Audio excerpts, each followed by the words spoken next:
Hi friends, ഇന്ന് നമുക്ക് ബേക്കറിയിൽ നിന്നൊക്കെ കിട്ടുന്ന അതേ ടേസ്റ്റിൽ വളരെ എളുപ്പത്തിൽ എങ്ങനെയാണ് വെജ് റോള് വീട്ടിൽ തയ്യാറാക്കാൻ നോക്കാം. അപ്പോൾ നേരെ വീഡിയോയിലേക്ക് പോകാം. അപ്പോൾ നമുക്ക് ആദ്യം തന്നെ ഒരു കുക്കറിലേക്ക് ഒരു മീഡിയം വലുപ്പത്തിലുള്ള ഉരുളക്കിഴങ്ങ് ചെറിയതായിട്ട് കഷ്ണങ്ങളാക്കി ഇട്ട് കൊടുക്കാം. പിന്നെ ഒരു ചെറിയ ക്യാരറ്റ് ചെറിയ കഷ്ണങ്ങളാക്കിയത്, ബീൻസ് ചെറുതായി കട്ട് ചെയ്തത്, കുറച്ച് ഗ്രീൻ പീസ് വെള്ളത്തിൽ കുതിർത്തി എടുത്തിട്ടുള്ളത് എന്നിവ ഇട്ട് കൊടുക്കാം. പിന്നെ ഇതിലേക്ക് ആവശ്യത്തിന് ഉപ്പിട്ട് കൊടുക്കാം. പിന്നെ വളരെ കുറച്ച് വെള്ളം, ഒരു 1/4 കപ്പോളം വെള്ളം കൂടി ഒഴിച്ച് കൊടുത്തിട്ട് നമുക്കിതൊരു 2 വിസിലടിച്ചിട്ട് ഫ്ലെയിം ഓഫ് ചെയ്യാം. ഫ്ലെയിം ഓഫ് ചെയ്ത് എയറെല്ലാം പോയി വരുമ്പോഴേക്കും ഇതെല്ലാം നന്നായി വെന്ത് വന്നിട്ടുണ്ടാവും. ഇനി നമുക്ക് മാവൊന്ന് കുഴച്ചെടുക്കാം. അപ്പോൾ അതിന് വേണ്ടി ഒരു ബൗളിലേക്ക് 1 ടീസ്പൂൺ ഇൻസ്റ്റൻറ്റ് ഈസ്റ്റ് ഇട്ട് കൊടുക്കുന്നുണ്ട്. ഇതിലേക്ക് 3 ടീസ്പൂണോളം പഞ്ചസാര ഇട്ട് കൊടുക്കുന്നുണ്ട്. 2 തൊട്ട് 3 ടീസ്പൂൺ വരെ പഞ്ചസാര ഇട്ട് കൊടുക്കാം. പിന്നെ ഞാനിതിലേക്ക് 1/4 കപ്പ് പാൽ ഒഴിച്ച് കൊടുക്കുന്നുണ്ട്. അപ്പോൾ ഈ പഞ്ചസാരയൊക്കെ ഒന്ന് അലിഞ്ഞ് കിട്ടാൻ വേണ്ടിയിട്ടാണ് ഞാൻ ഇങ്ങനെ ചെയ്യുന്നത്. നിങ്ങൾക്ക് വേണമെങ്കിൽ ഇതൊക്കെ നേരെ മാവിലിട്ടിട്ടും നന്നായി കുഴച്ചെടുത്താലും മതി. പക്ഷെ ഇങ്ങനെ ചെയ്യുമ്പോൾ ശരിക്കും മാവിൽ നന്നായി ഇതെല്ലാം പിടിച്ച് കിട്ടും. അപ്പോൾ ഇത് ഇൻസ്റ്റൻറ്റ് ഈസ്റ്റ് ആയതുകൊണ്ട് ഇത് പൊങ്ങാനായിട്ട് വെക്കേണ്ട ആവശ്യമൊന്നുമില്ല. ഇത് നമുക്ക് നേരെ മാവിലേക്ക് ഒഴിച്ച് കൊടുക്കാം. അപ്പോൾ ഞാനിവിടെ 1 കപ്പ് മൈദ എടുത്തിട്ടുണ്ട്. ഇതിലേക്ക് ആവശ്യത്തിന് ഉപ്പും കൂടി ഇട്ട് കൊടുത്തിട്ട് ഇത് നന്നായി ഒന്ന് മിക്സ് ചെയ്തെടുക്കാം. ഇനി ഇതിലേക്ക് 1 ടേബിൾ സ്പൂണോളം ഓയിൽ ഒഴിച്ച് കൊടുക്കാം. ഏതെങ്കിലും ഓയിൽ തന്നെ ഒഴിക്കണം, വെളിച്ചെണ്ണയൊന്നും ഒഴിക്കരുത്. ഇനി നമുക്ക് നേരത്തെ നമ്മൾ മിക്സ് ചെയ്ത് വെച്ചിട്ടുള്ളത് ഇതിലേക്ക് കുറേശ്ശെ ഒഴിച്ച് കൊടുത്തിട്ട് നന്നായി ഒന്ന് കുഴച്ചെടുക്കാം.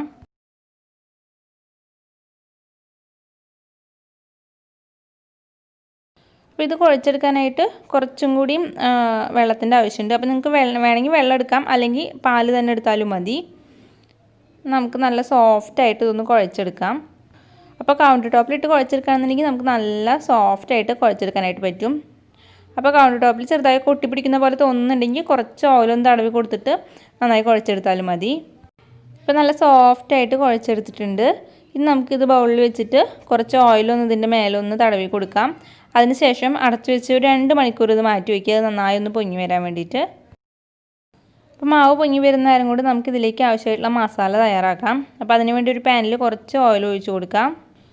ഓയിൽ ചൂടായി വന്നു കഴിഞ്ഞാൽ ഇതിലേക്ക് 1 ടേബിൾ സ്പൂൺ ഇഞ്ചി വെളുത്തുള്ളി നന്നായി ചതച്ചത് ഇട്ട് കൊടുത്തിട്ട് ഇത് നന്നായി ഒന്ന് വഴറ്റിയെടുക്കാം.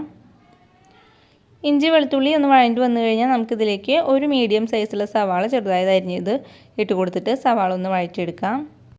സവാള ഒന്ന് വഴറ്റി വന്നു കഴിഞ്ഞാൽ ഇതിലേക്ക് 1/4 ടീസ്പൂൺ മഞ്ഞൾപ്പൊടി, 1 teaspoon Kashmiri chilli powder, 1/4 teaspoon കുരുമുളക് പൊടി, 1-2 പച്ചമുളക് വട്ടന അരിഞ്ഞതും കൂടി ഇട്ടിട്ട് ഇത് നന്നായി ഒന്ന് വഴറ്റിയെടുക്കാം. ഇത് നന്നായി വഴറ്റി മുളകൊക്കെ ഒന്ന് മൂത്ത് വന്നു കഴിഞ്ഞാൽ നമുക്കിതിലേക്ക് നേരത്തെ വേവിച്ച് വെച്ചിട്ടുള്ള പച്ചക്കറികൾ ഇതിലേക്ക് ഇട്ട് കൊടുക്കാം. അപ്പോൾ അതിൽ വെള്ളം കൂടുതലായിട്ട് തോന്നുന്നുണ്ടെങ്കിൽ കുറച്ച് വെള്ളം മാറ്റി വയ്ക്കുക. ഇതിലധികം വെള്ളം പാടില്ല. അപ്പോൾ വെള്ളം മാറ്റി വെച്ചതിന് ശേഷം ഇതിലേക്ക് ഇട്ട് കൊടുക്കുക. പിന്നെ നമുക്കൊരു 1/2 ടീസ്പൂൺ ഗരം മസാലപ്പൊടിയും കുറച്ച് കറിവേപ്പിലയും കൂടി ഇട്ട് കൊടുത്തിട്ട് ഇത് നന്നായി ഒന്ന് മിക്സ് ചെയ്തെടുക്കാം. അപ്പോൾ നന്നായി മിക്സ് ചെയ്ത് കഴിഞ്ഞിട്ട് ഇതിൽ ഉപ്പ് ആവശ്യമുണ്ടെങ്കിൽ ഉപ്പിട്ട് കൊടുക്കുക. നമ്മളിപ്പോൾ കഷ്ണങ്ങളൊക്കെ വേവിക്കുമ്പോൾ ഉപ്പിട്ട് കൊടുത്തതാണ്. അപ്പോൾ ഉപ്പ് നോക്കിയിട്ട് ആവശ്യമുണ്ടെങ്കിൽ ഉപ്പിട്ട് കൊടുക്കുക.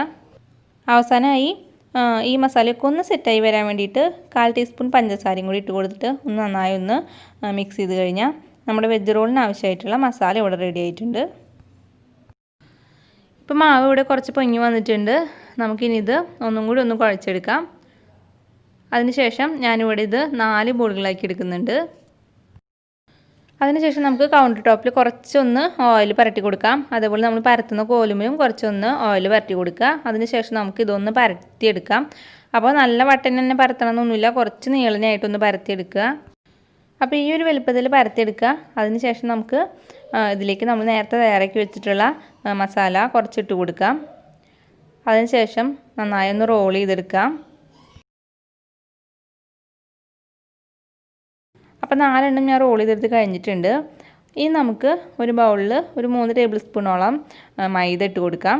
ഇതിലേക്ക് കുറച്ച് വെള്ളം ഒഴിച്ച് കൊടുത്തിട്ട് ഈ ഒരു കൺസിസ്റ്റൻസിയിൽ നമുക്കൊന്ന് മിക്സ് ചെയ്തെടുക്കാം. ഇനി നമ്മൾ ഓരോ റോളും ഇതിൽ നന്നായി മുക്കിയെടുത്തിട്ട് ബ്രെഡ് ക്രംസിലൊന്ന് നന്നായി പൊതിഞ്ഞെടുക്കാം. അപ്പം നമ്മൾ നന്നായി റോൾ ചെയ്തെടുക്കുമ്പോൾ ഒട്ടും തന്നെ മസാലയൊന്നും പുറത്ത് വരാത്ത രീതിയിൽ വേണം റോൾ ചെയ്തെടുക്കാനായിട്ട്. അല്ലാന്നുണ്ടെങ്കിൽ നമ്മൾ ഓയിൽ ഫ്രൈ ചെയ്തെടുക്കുമ്പോൾ അത് സൈഡൊക്കെ ഒന്ന് വിട്ടുപോരും. ഇപ്പോൾ ഇവിടെ 4 എണ്ണം മൈദയിൽ മുക്കി ബ്രെഡ് ക്രംസിൽ പൊതിഞ്ഞെടുത്തിട്ടുണ്ട്. ഇനി നമുക്ക് ഓരോന്നായിട്ട് നല്ല ചൂടായ ഓയിലിലേക്ക് ഇട്ട് കൊടുക്കാം. അപ്പോൾ ഓയിൽ ഇട്ട് കൊടുത്തു കഴിഞ്ഞാൽ പിന്നെ നമ്മളിതൊരു മീഡിയം ടു ലോ ഫ്ലെയിമിൽ വെച്ച് കൊടുക്കണം. അല്ലാന്നുണ്ടെങ്കിൽ പെട്ടെന്ന് ഇതിൻ്റെ ഉൾവശം വെന്ത് കിട്ടില്ല, പുറം ഭാഗം പെട്ടെന്ന് കരിഞ്ഞ് പോവും. അപ്പോൾ നമ്മളൊരു മീഡിയം ടു ലോ ഫ്ലെയിമിൽ വെച്ചിട്ട് ഇത് തിരിച്ചും മറിച്ചും ഇട്ട് കൊടുത്തിട്ട് നല്ലൊരു ബ്രൗൺ കളർ ആവുന്നത് വരെ നമുക്കിതൊന്ന് ഫ്രൈ ചെയ്തെടുക്കാം. ഇപ്പോൾ ഇതിവിടെ നല്ല ബ്രൗൺ കളറായി വന്നിട്ടുണ്ട്. നമുക്കിനി ഇത് ഓരോന്നായിട്ട് ഓയിലിൽ നിന്ന് എടുക്കാം. അപ്പോൾ ഇതാ നമ്മൾ ബേക്കറിയിൽ നിന്നൊക്കെ മേടിക്കുന്ന അതേ ടേസ്റ്റിലുള്ള വെജ് റോൾ ഇവിടെ റെഡി ആയിട്ടുണ്ട്. നമുക്കിത് ടൊമാറ്റോ സോസിൻ്റെ കൂടെ കഴിക്കാൻ നല്ല ടേസ്റ്റ് ആയിട്ടുള്ള ഒന്നാണ്.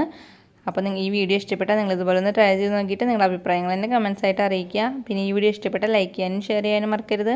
പിന്നെ ഈ ചാനൽ പുതിയതായിട്ടാണ് നിങ്ങൾ കാണുന്നതെങ്കിൽ പ്ലീസ് ചാനൽ ഒന്ന് സബ്സ്ക്രൈബ് ചെയ്യണേ. അപ്പോൾ ഇനി വേറൊരു വീഡിയോ ആയിട്ട് കാണാം. അതുവരേക്കും എല്ലാവർക്കും ബൈ.